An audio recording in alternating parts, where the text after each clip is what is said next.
तो मेरे प्यारे मित्रों, मेरे चैनल पर आपका स्वागत है।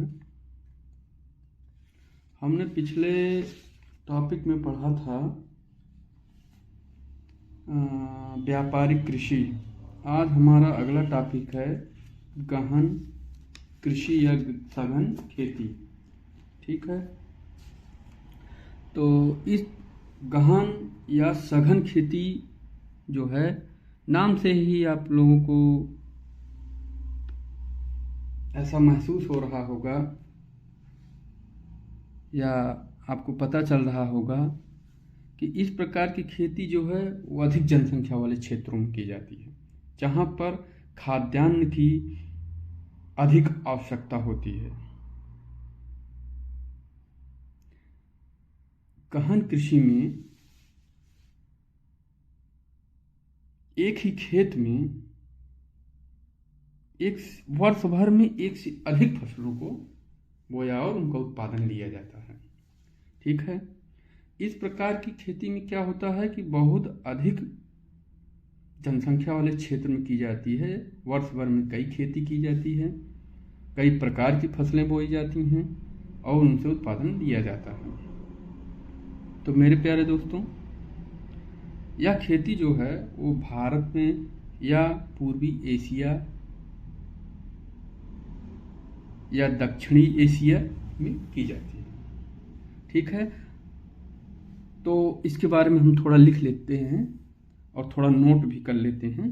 तो आप लोग कापी कलम उठा लीजिए और नोट कीजिए। तो ये हमारा टॉपिक जो चल रहा है कक्षा 9 यूनिट 7 का टॉपिक चल रहा है। ठीक है मेरे प्यारे मित्रों, तो हमारा जो है गहन खेती, गहन या सघन कृषि। ठीक है मेरे प्यारे मित्रों, हम इसके बारे में थोड़ा लिख लेते हैं। यह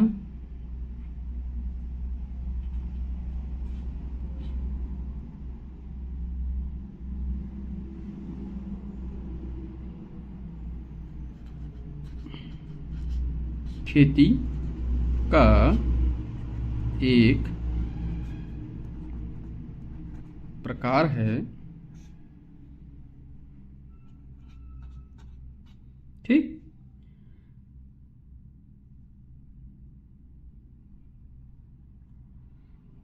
जिसे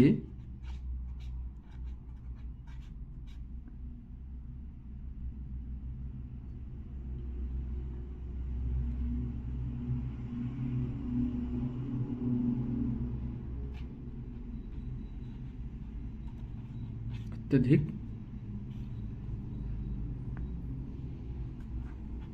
जनसंख्या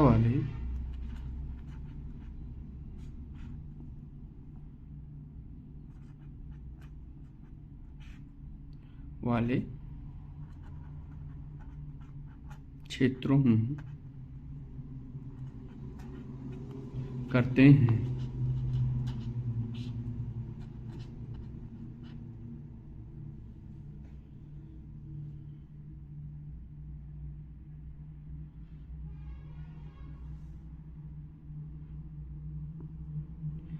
इस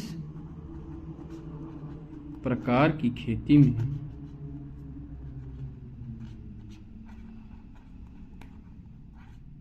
कृषि में खेतों में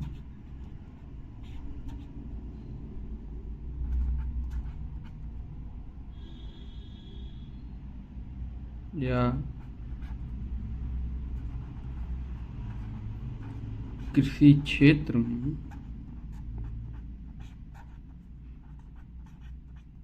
ठीक है, इस प्रकार कृषि में खेतों में या कृषि क्षेत्रों में वर्ष भर में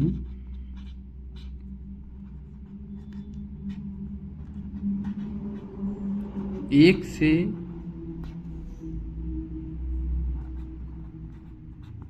अधिक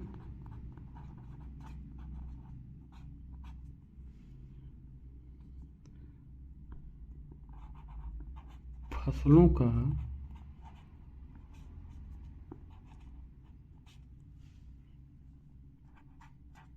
उत्पादन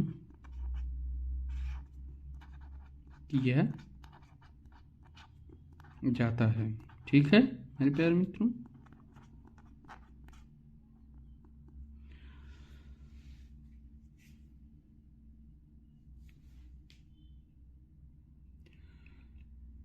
इस प्रकार की खेती में उत्पादन को बढ़ाने के लिए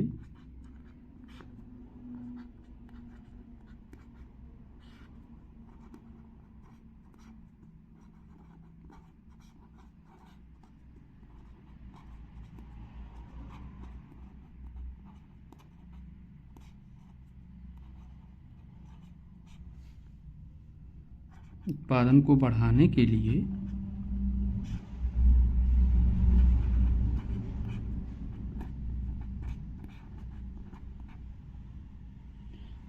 बढ़ाने के लिए जैव रसायन और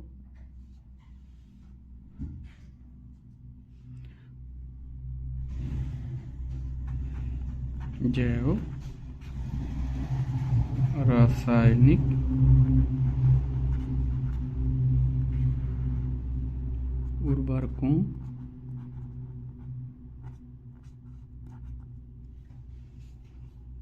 उर्वरकों तथा सिंचाई का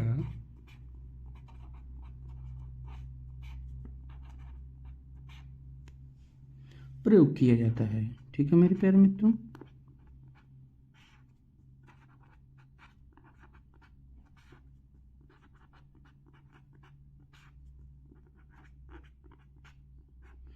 ठीक है।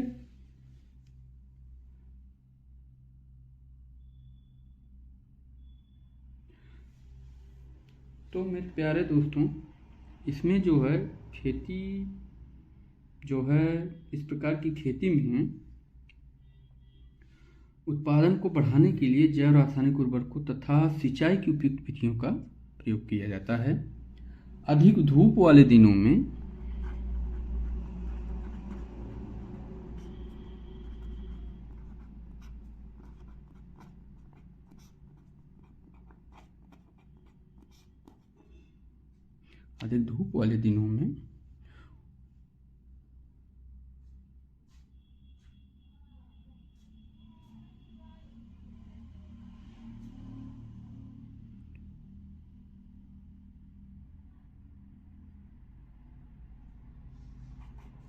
दिनों से युक्त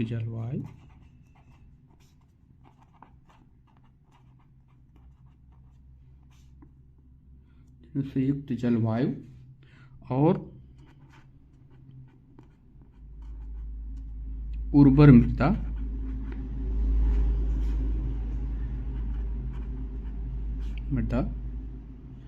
वाले खेतों में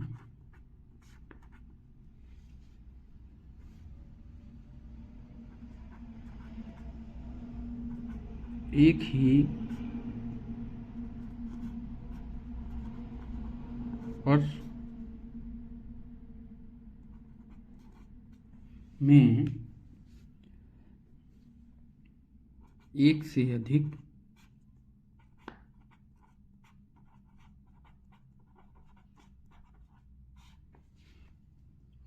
फसलों का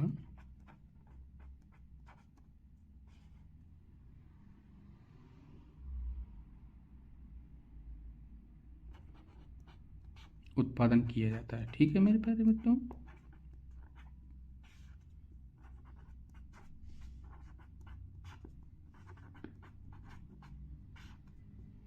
मेरे प्यारे दोस्तों, हम जो है एक एक यूनिट को कवर करते हुए चलेंगे। ठीक है, टॉपिक वाइज आपको सभी सिलेबस 9th का एग्रीकल्चर का पूरा सिलेबस आपको पढ़ाया जाएगा। ठीक है, आपको बताने का प्रयास करेंगे, अच्छे से अच्छा कंटेंट आपको देंगे और अच्छी से अच्छी तरीके से आपकी जिससे तैयारी हो सके। ठीक है, आप लोगों को एग्रीकल्चर वाले स्टूडेंट को सबसे ज़्यादा परेशानी तैयारी करने में होती है, क्योंकि सिलेबस को विद्यालयों में पूरा नहीं कराया जाता। इसलिए हम प्रयास करेंगे कि आपकी सभी यूनिट अच्छी तरीके से कंप्लीट हो सके और आप लोगों को यूपी बोर्ड की अच्छी से अच्छी तैयारी कर सकें। इस प्रकार की खेती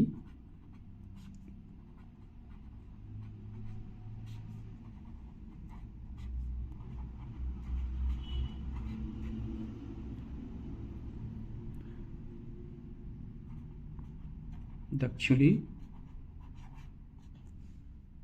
पूर्वी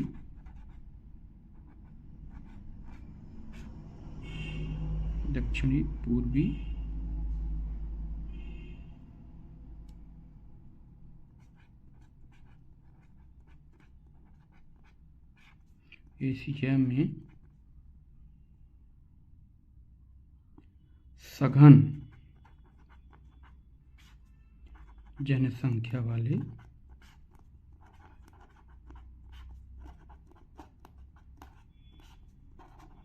क्षेत्रों में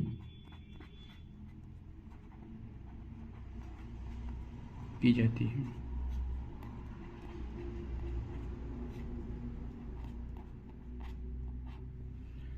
मेरे प्यारे दोस्तों, हम उम्मीद करते हैं आपको गहन कृषि या सघन कृषि के बारे में जानकारी प्राप्त हो गई होगी। इस प्रकार की खेती में क्या होता है, अधिक से अधिक जनसंख्या वाले क्षेत्रों में खेती की जाती है। वहाँ की भूमि का अधिक से अधिक उपयोग किया जाता है, जिससे कि अधिक से अधिक उत्पादन प्राप्त हो। ठीक है, अब हमारा अगला टॉपिक है मिश्रित कृषि। हमारा अगला टॉपिक है मिश्रित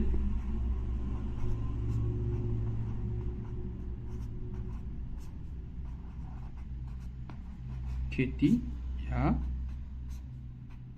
मिश्रित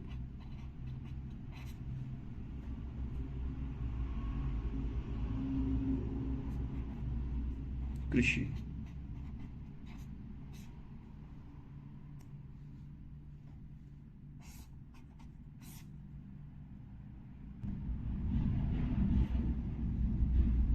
हाँ, तो मेरे प्यारे मित्रों, मिश्रित खेती बाड़ी के बारे में हैं या मिश्रित खेती के बारे में थोड़ा सा समझ लेते हैं। उसके बाद हम जो है थोड़ा सा नोट्स भी बना लेंगे, जिससे कि आप लोगों को तैयारी करने में आसानी हो। तो मिश्रित कृषि या मिश्रित खेती जो है, इसे अंग्रेजी में मिक्स्ड क्रॉपिंग कहते हैं। कौन सी क्रॉपिंग? Mixed cropping. ठीक, इसमें क्या होता है, फसलें उगाई जाती हैं, उसके साथ साथ पशुपालन भी किया जाता है। यानी गाय भैंसों को, बकरियों को, जानवर जो हमारे दूध देने वाले जानवर हैं, दूध मांस और सब देने वाले जानवर हैं, उनको भी इसी खेती के साथ साथ उनको भी पाला जाता है। ऐसा इसलिए किया जाता है जिससे कि खेती से प्राप्त जो हमारा स्ट्रा है या खेती से प्राप्त जो वेस्ट है, उसे जो है पशुओं को खिलाया जाता है, जिससे जो है उनसे दूध, दही आदि सभी प्रकार के उत्पादन प्राप्त किए जाते हैं। जिससे कि इसमें जो है मुर्गी पालन, बकरी पालन, गाय भैंस पालन, तो इसमें क्या किया जाता है, फसल के साथ साथ दुधारू पशुओं को भी पाला जाता है। ठीक है, इसके बारे में हम थोड़ा सा पहले लिखते हैं, उसके बाद हम समझने का प्रयास करेंगे। ठीक है,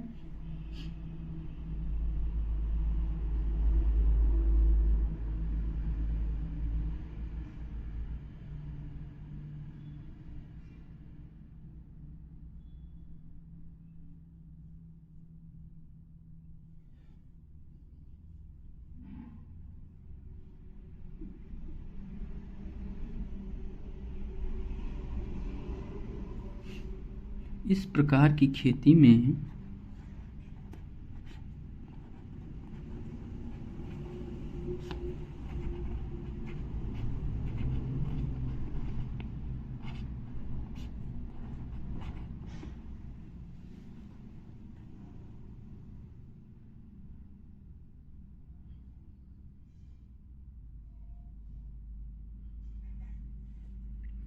फसलों को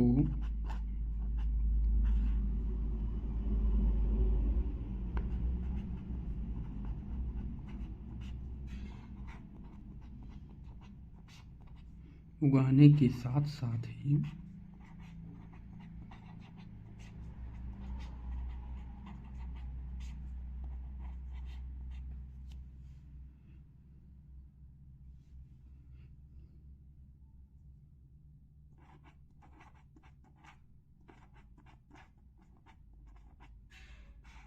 पशुपालन भी किया जाता है, जिसे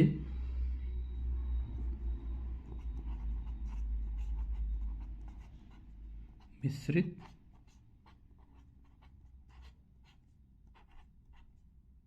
खेती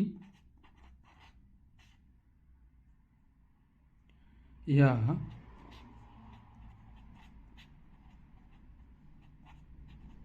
मिश्रित कृषि या मिक्स्ड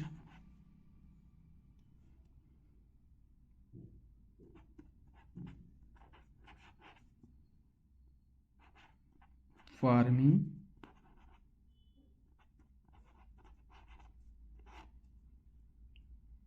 कहा जाता है।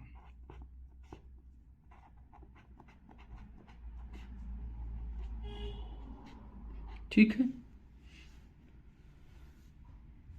तो उम्मीद करते हैं आपको समझ में आ गया होगा कि यह इस प्रकार की कृषि में क्या होता है, बहुत सारी फसलों को भी उगाया जाता है, फसलों के साथ साथ पशुपालन भी करते हैं, जिसमें दुधारू पशुओं को भी, विशेषकर दुधारू पशुओं को पाला जाता है।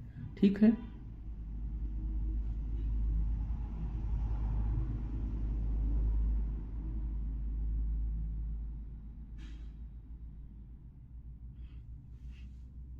इसके तो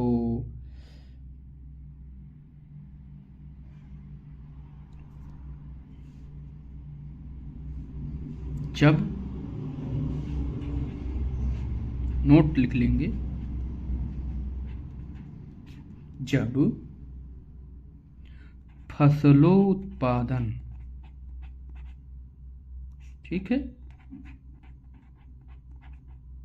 उत्पादन, फसलोत्पादन के साथ साथ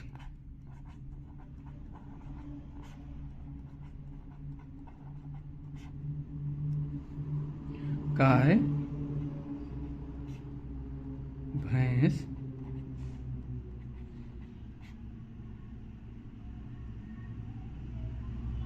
भेड़ बकरी,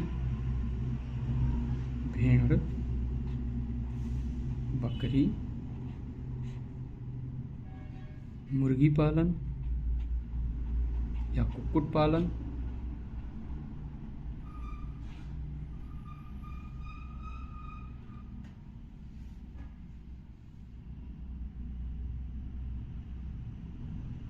भी किया जाता है।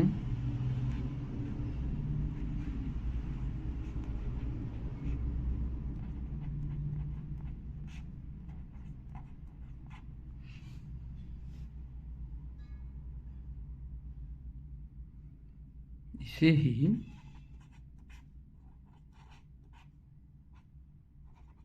विविधकरण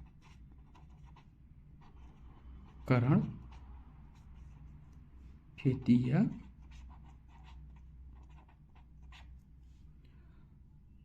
मिश्रित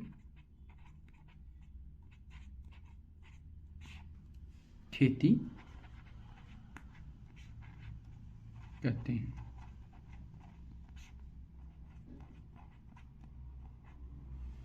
ठीक है मेरे प्यारे मित्रों, आपको इसके बारे में बहुत ही अच्छी तरीके से पता हो गया होगा कि इस प्रकार की खेती में क्या होता है, एक ही समय में कई फसलों को उगा लिया जाता है। फसलों को उगाने के साथ साथ पशुपालन भी किया जाता है। पशुपालन में जैसे विशेषकर दुधारू पशुओं जैसे कि गाय, भैंस, भेड़, बकरी और मांस उत्पादन के लिए हम मुर्गी पालन भी करते हैं। तो इसी खेती को हम जो है विविधीकरण खेती भी कहते हैं।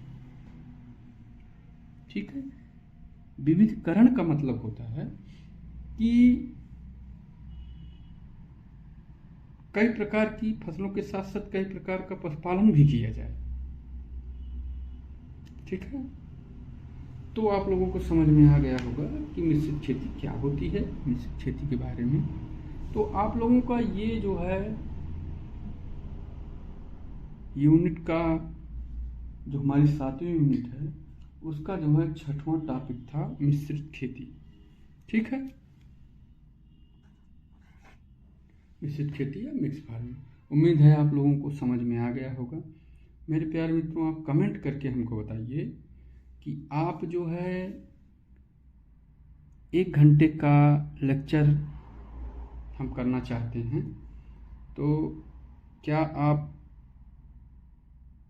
1 घंटे का लेक्चर हमारा अटेंड करने का प्रयास करेंगे? तो आप कमेंट करके हमें बताइएगा। ठीक है मेरे प्यारे मित्रों, तो आज हम थोड़ा जल्दी जल्दी पढ़ने का प्रयास करेंगे। मिश्रित खेती के बाद इस यूनिट को हम थोड़ा जल्दी समाप्त करना चाहते हैं, क्योंकि अभी कई यूनिट बाकी है। ठीक है, तो हमारा जो है मिश्रित खेती समाप्त हो चुका है। अब हम आते हैं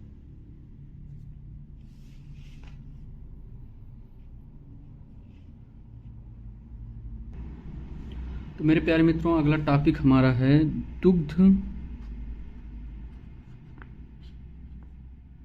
कृषि।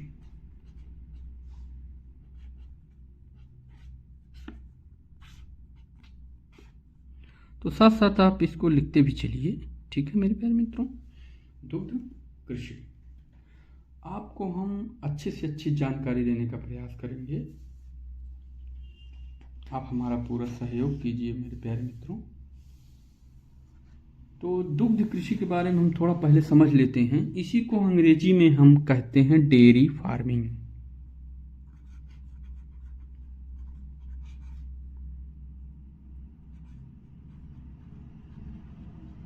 ठीक है, अंग्रेजी में इसलिए आपको बता दिया जा रहा है, जैसे क्या होता है कभी कभी इन टॉपिकों को अंग्रेजी में लिख के दे दिया जाता है, जिससे आप लोगों को कोई असुविधा ना हो, इसलिए आप लोगों को इंग्लिश में बताया जा रहा है।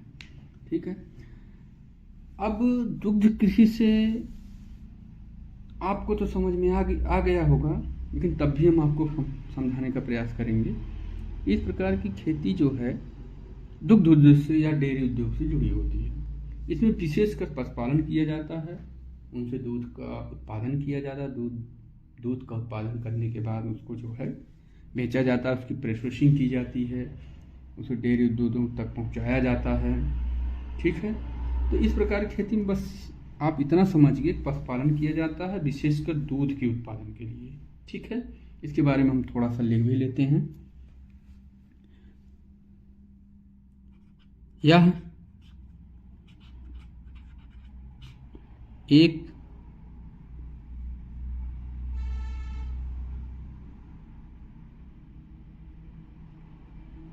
प्रकार का बहुत ही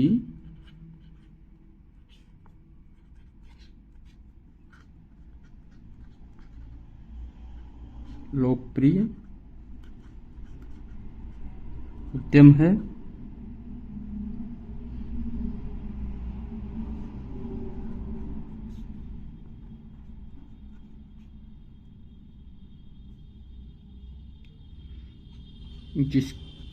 जिसके अंतर्गत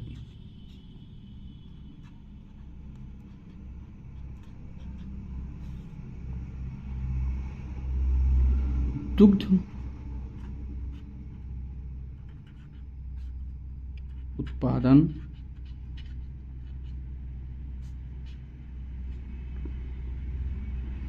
की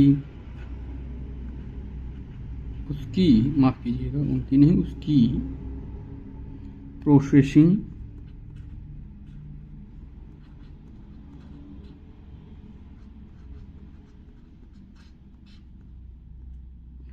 प्रोसेसिंग और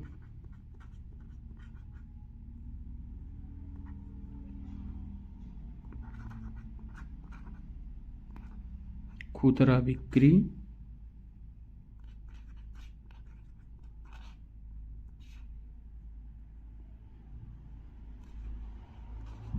के लिए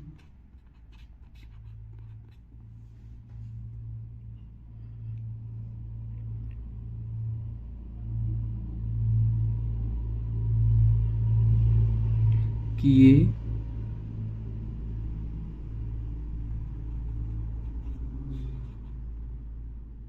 किए जाने वाले कार्य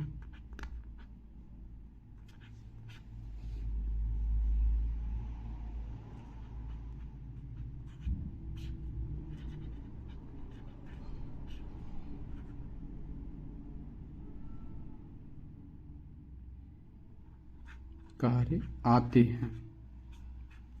ठीक है,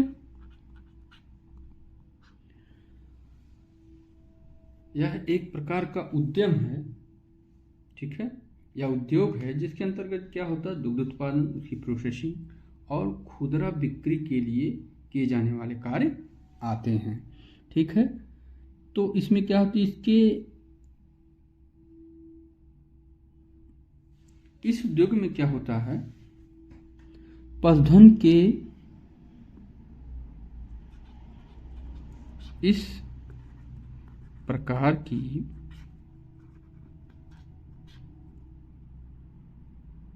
कृषि में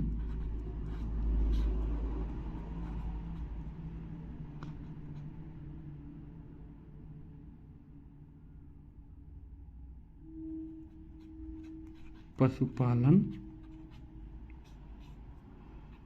के साथ साथ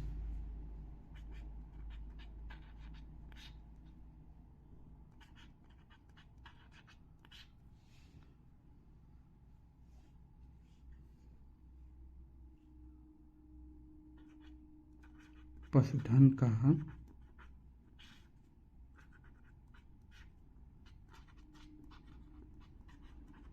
विकास भी किया जाता है,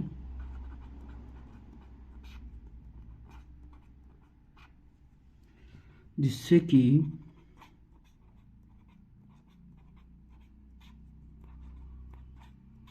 अधिक उत्पादन वाली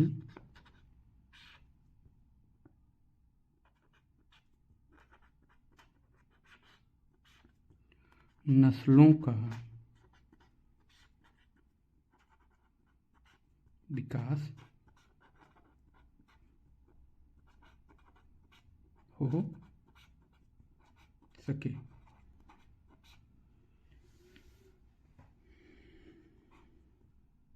इस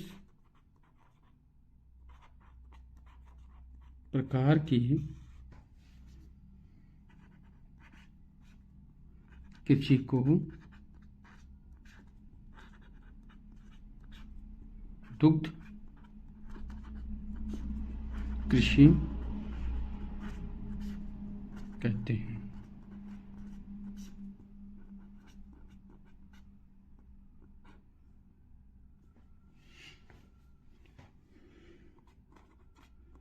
विशेषकर दुग्ध उत्पादन के लिए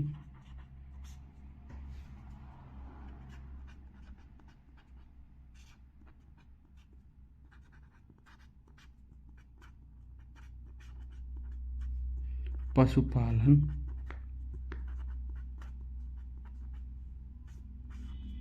किया जाता है। ठीक है मेरे प्यारे मित्रों, ये बात आपको समझ में आ गई होगी। यह विशेषकर जो है दुग्ध उत्पादन के लिए पशुपालन करते हैं, इस प्रकार की खेती में, इसे ही हम दुग्ध कृषि कहते हैं। ठीक है, अब हमारा जो है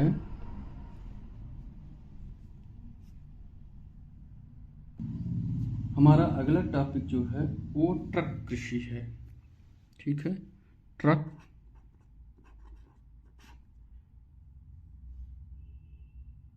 कृषि।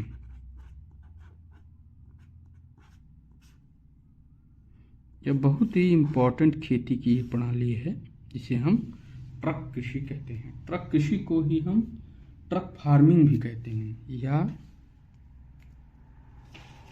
Truck farming.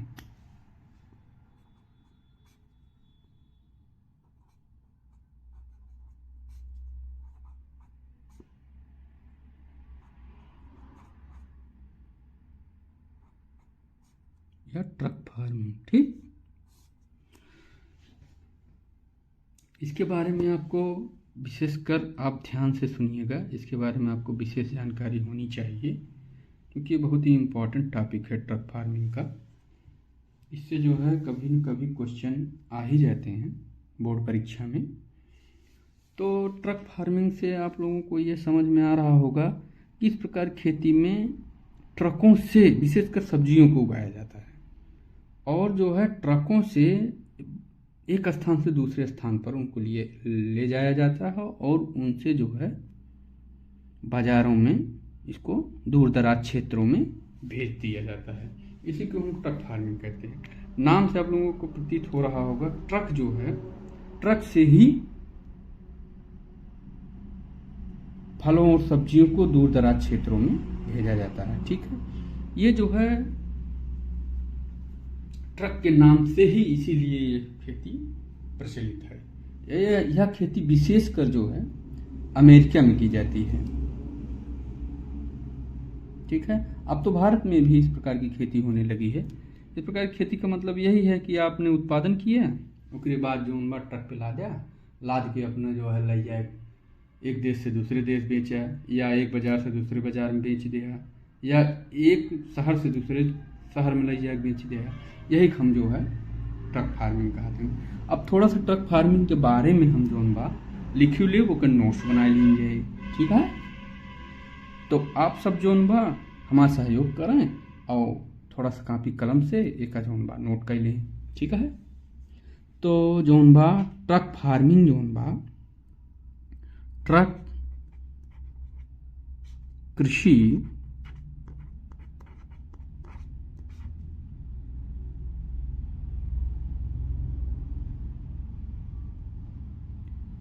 में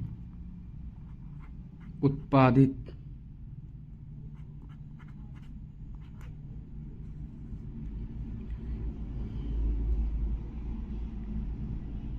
फलों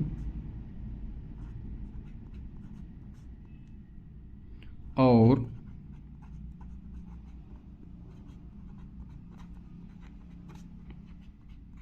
सब्जियों को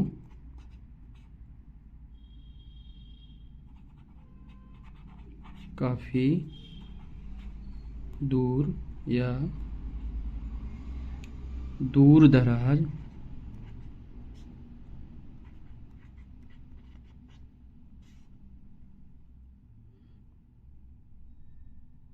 स्थित बाजार में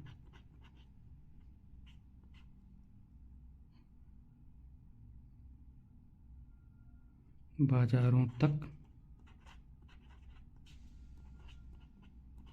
ट्रकों द्वारा भेजा जाता है।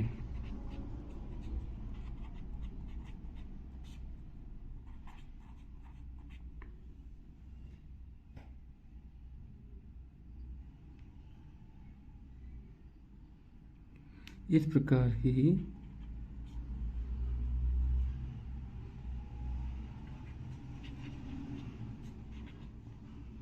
की कृषि को ही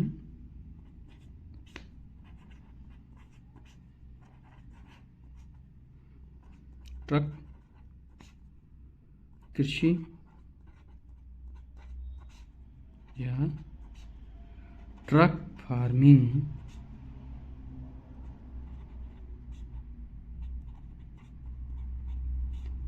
कहते हैं, ठीक है।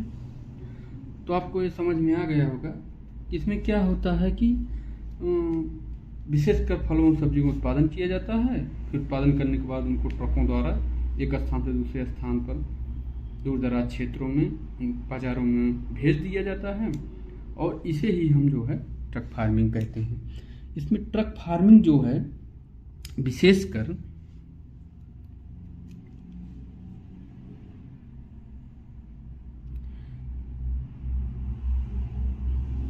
इस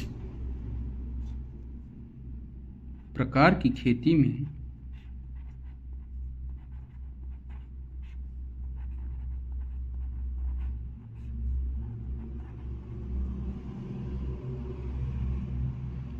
परिवहन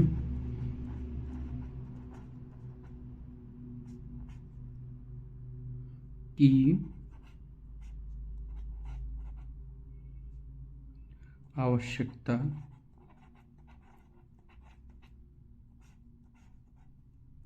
पड़ती है। ठीक है,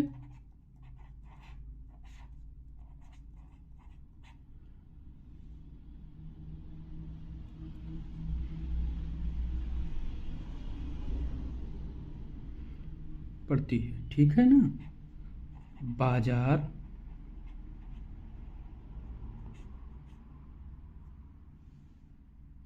से खेत की दूरी, खेत की दूरी इस बात पर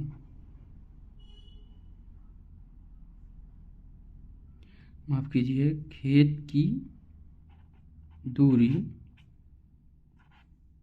इस बात पर निर्भर करती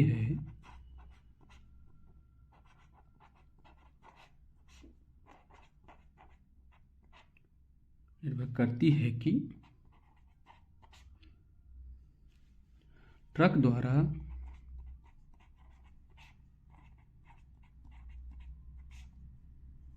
रात भर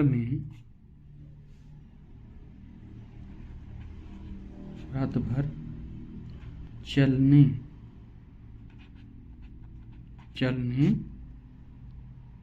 में कितनी दूरी तय होती है। ठीक,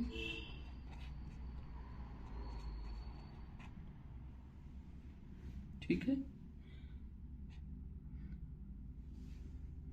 और इस प्रकार की खेती अब तो बहुत प्रचलित हो गई है। सबसे पहले यह यूएसए में की जाती थी, और इस शब्द का प्रयोग सबसे पहले, इस शब्द यानी कि जो ट्रक फार्मिंग है, इस शब्द का प्रयोग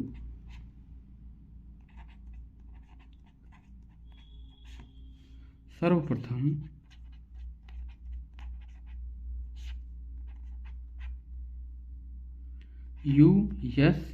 यूएसए यानी कि संयुक्त राज्य अमेरिका में किया गया था।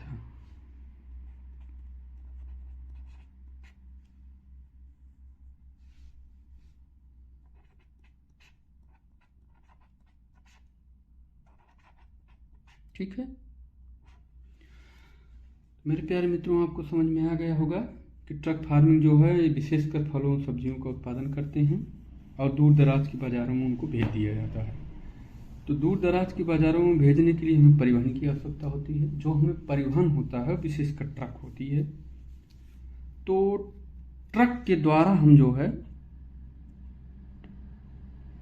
उनको एक बाज़ार से दूसरे एक जगह से या हमारी खेती वाले स्थान से रात भर में जितनी दूरी तय, मतलब ऐसा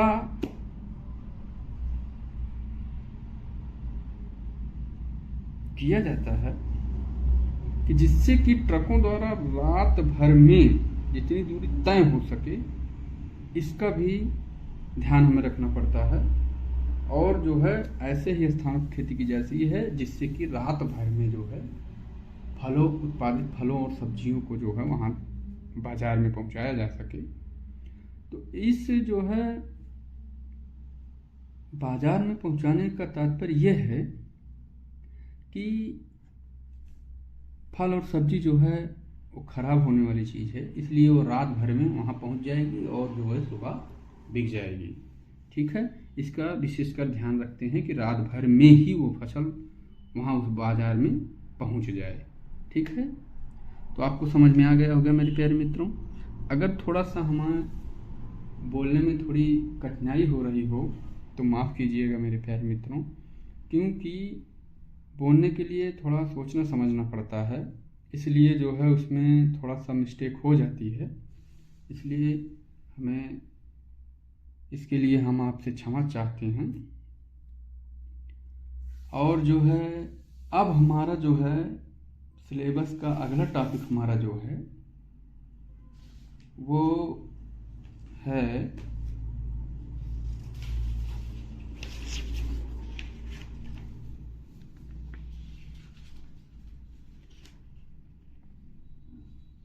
अब हम पढ़ेंगे फसल चक्र। ये हमारी 7वीं यूनिट है, इसे हम फसलों का वर्गीकरण के अंतर्गत जो हमारे टॉपिक है उसको हम पढ़ रहे हैं। अब हम पढ़ेंगे फसल चक्र। इसके बाद अगला टॉपिक हमारा होगा फसल चक्र, जिसे हम क्रॉप रोटेशन भी कहते हैं।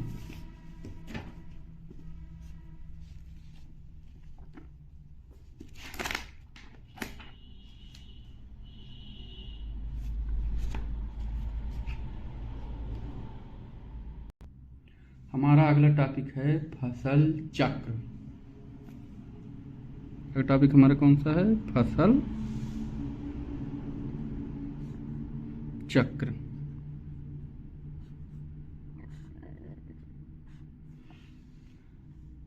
ठीक है, ये जो है हम आपको जो है 9th यूपी बोर्ड 9वीं में जो बच्चे कृषि लिए हैं ये हम उनका सिलेबस कंप्लीट करा रहे हैं।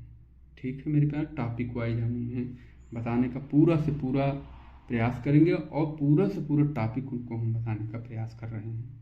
ठीक है, मेरे हमारा सहयोग कीजिए मेरे प्यारे मित्रों सब। इसके बाद जो है अगला टॉपिक हमारा है फसल चक्र। 7वीं यूनिट में अगला टॉपिक हम पढ़ेंगे फसल चक्र, जिसे हम इंग्लिश में क्रॉप रोटेशन कहते हैं।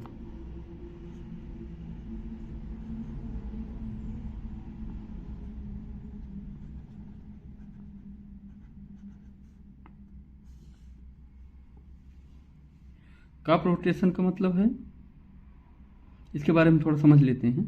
क्रॉप रोटेशन का मतलब है किसी क्षेत्र में किसी निश्चित समय में और निश्चित क्रम में फसलों को उगाना ही फसल चक्र कहलाता है। कहने का तात्पर्य यह है कि किसी खेत में एक निर्धारित समय में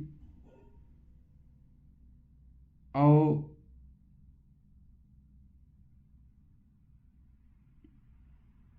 निश्चित क्रम में जो खेती की जाती है उसे ही हम क्रॉप रोटेशन कहते हैं या फसल चक्र कहते हैं। इसमें क्या होता है कि एक किसी क्षेत्र में जो है एक से अधिक फसलें एक निश्चित क्षेत्र में एक निश्चित समय में एक निश्चित क्रम में फसलें बोई जाती हैं, यानी एक के बाद एक फसल बोई जाती है, उनके समय निर्धारित रहा था। ठीक है, तो हम जो बा थोड़ा सा अपनी भाषा में समझे के प्रयास करबे। ठीक है, इसमें क्या होता है कि एक निश्चित समय में मतलब एक समय निश्चित हो जाता है, एक निश्चित क्षेत्र होता है यानी खेत निश्चित रहता है, उसके बाद एक निश्चित क्रम में यानी एक के बाद एक फसल जो बा उगाई जाता है, यही हम फसल चक्र कहते हैं।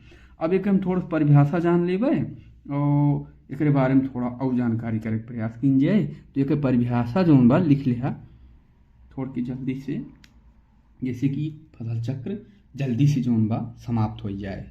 ठीक है, तो किसी निश्चित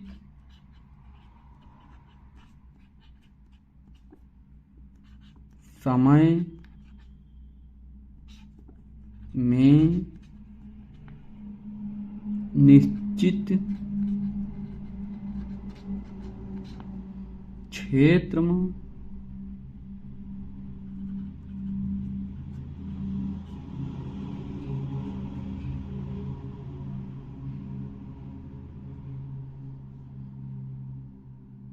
तथा निश्चित क्रम में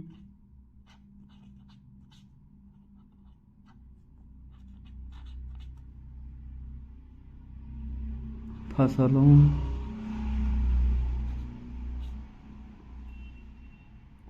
को उगाना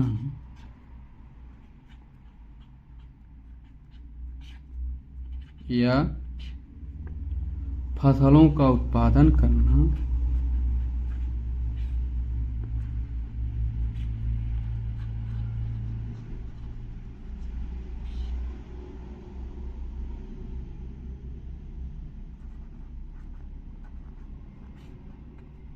ही फसल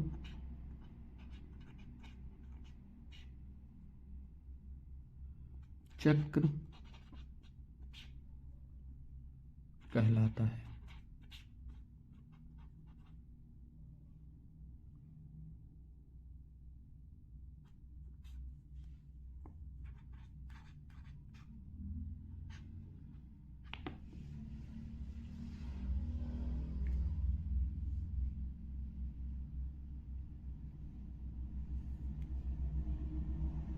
तो एक परिभाषा हुई है, एक नोट में लिख लीजिएगा कि किसी निश्चित समय में, किसी निश्चित क्षेत्र में तथा निश्चित क्रम में फसलों को उगाना या फसलों का उत्पादन करना ही फसल चक्र कहलाता है। ठीक है, फसल चक्र के बारे में अब तो जानकारी हुई सबका। एमा का है कि एक निश्चित क्षेत्र होता है और एक निश्चित जोन बा समय में और एक क्रम में, यानी एक निश्चित क्रम में फसल के उत्पादन की जात है। इसमें क्या होता है कि जैसे जोन बा 1 वर्षीय फसल चक्र अपनाइया, 2 वर्षीय फसल चक्र अपनाइया, 3 वर्षीय फसल चक्र अपनाइया और 4 वर्षीय फसल चक्र अपनाइया है। तो 1 वर्षीय फसल चक्र जोन बा जैसे धान गेहूँ मूंग हो जात है। ठीक है, तो हम का करबे कि जैसे थोड़ के और लिख लिया, जैसे धान गेहूं और मूंग, ठीक है, एक प्रकार का फसल चक्र है। ठीक है, और जैसे कि चरी और बरसीम, ठीक,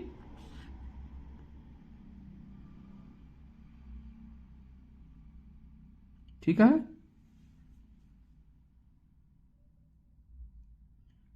धान के बाद गेहूं, गेहूं के बाद मूंग बोले है, ओकर बाद चरी बोले है, चरी के बाद बरसीम बोले है। ठीक है, तो यही हम फसल चक्र कहा थे। ठीक है, अब जोन बा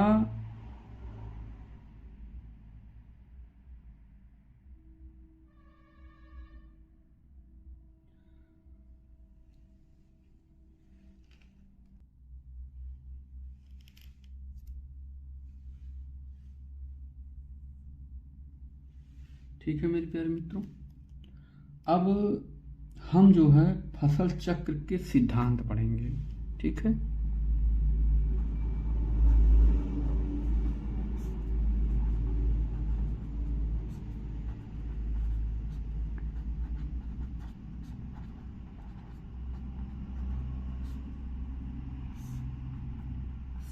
अंग्रेजी में कहा थे principles of crop rotation.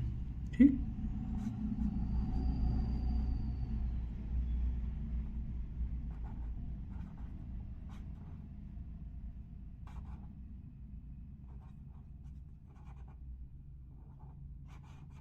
Of crop rotation. ठीक,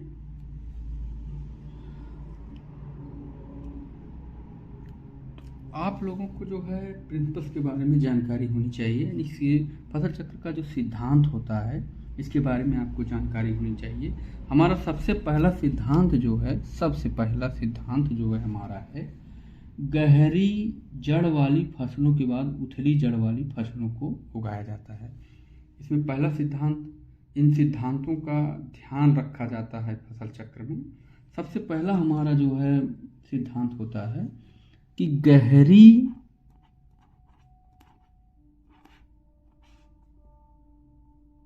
जड़ वाली, जड़ या मूसला जड़ वाली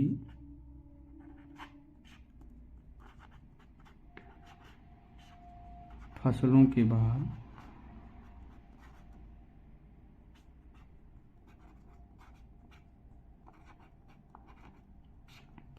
बाद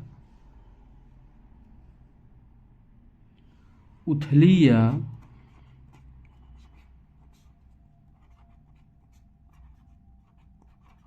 झकड़ा जड़ वाली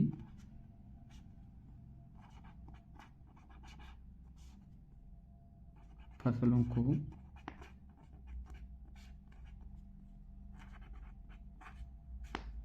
उगाया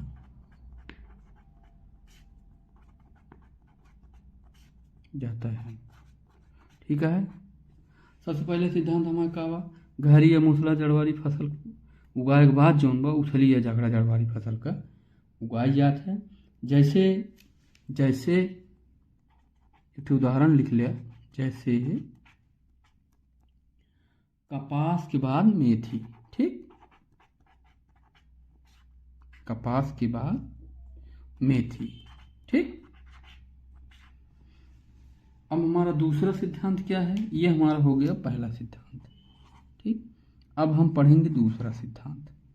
ठीक है, इसके बारे में आपको समझ में आ गया होगा कि पहला सिद्धांत हम ध्यान में क्या रखते हैं क्रॉप रोटेशन में, गहरी जड़ वाली फसलों के बाद या झगड़ा मूसला जड़ वाली फसलों के बाद जो है उथला जड़ वाली फसलों का को उगाया जाता है। ठीक है, फसलों का उत्पादन लिया जाता है। इसमें क्या होता है, दूसरा जो है सिद्धांत है, अधिक जल चाहने वाली अधिक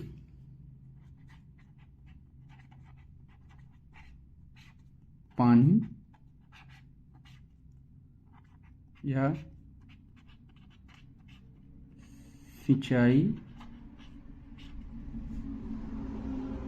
चाहने वाली फसलों के बाद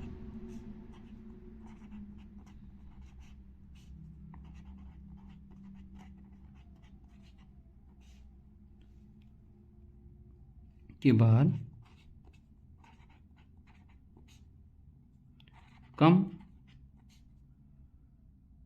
जल या सिंचाई चाहने वाली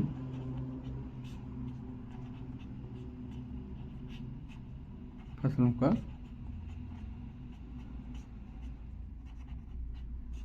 उत्पादन किया जाता है।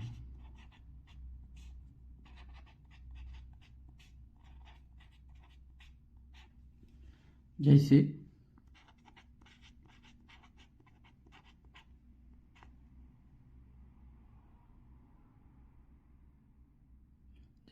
धान, और धान के बाद जो हम चना बो देंगे। ठीक, थोड़ा सा उदाहरण आप देंगे तो आपको बहुत अच्छे अंक प्राप्त होंगे। ठीक है, तो और तो हम प्रिंसिपल पर आएंगे, अपने टॉपिक पर आएंगे। इसमें क्या है कि अधिक पानी या अधिक सिंचाई चाहने वाली फसलों के बाद कम पानी चाहने वाली फसलों का प्रयोग किया जाए, वो फसलों का उत्पादन किया जाता है, माफ कीजिएगा, उत्पादन किया जाता है। इससे आप समझ गए होंगे कि जो है मतलब ज़्यादा पानी चाहे वाली फसल के बाद जौन बा कम पानी चाहे वाली फसल को बोई जाते हैं या उत्पादन लिया जाता है। जैसे पहले धान बो दिन या धान के बाद चना बो देंगे। ठीक, अब उसके बाद तीसरा जो सिद्धांत है, साथ ही साथ आप मेरे प्यारे मित्रों इसको नोट करते हुए चलिएगा। अगला जो है सिद्धांत है, अधिक खाद चाहने वाली फसलों के बाद खाद या उर्वरक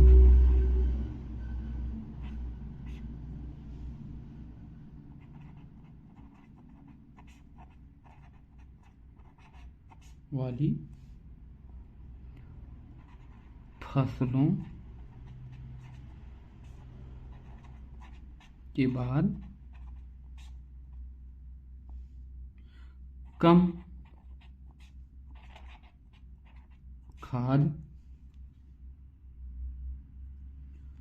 चाहने वाली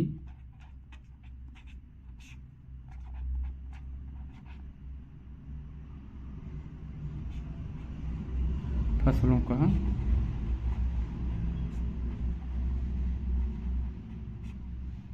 उत्पादन करना चाहिए। सिद्धांत का मतलब यह कि इन बिंदुओं का ध्यान या इन सिद्धांतों का ध्यान हमको रखना पड़ता है फसल चक्र में। ठीक है, इसमें क्या होता है, हमारा तीसरा सिद्धांत है, तो अधिक खाद या अधिक उर्वरक चाहने वाली फसलों के बाद जो है कम खाद या कम उर्वरक चाहने वाली फसलों का उत्पादन किया जाता है। जैसे कि आलू के बाद मूंग। ठीक, जैसे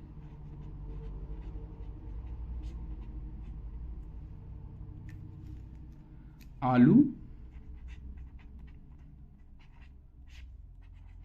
के बाद मूंग की खेती। ठीक,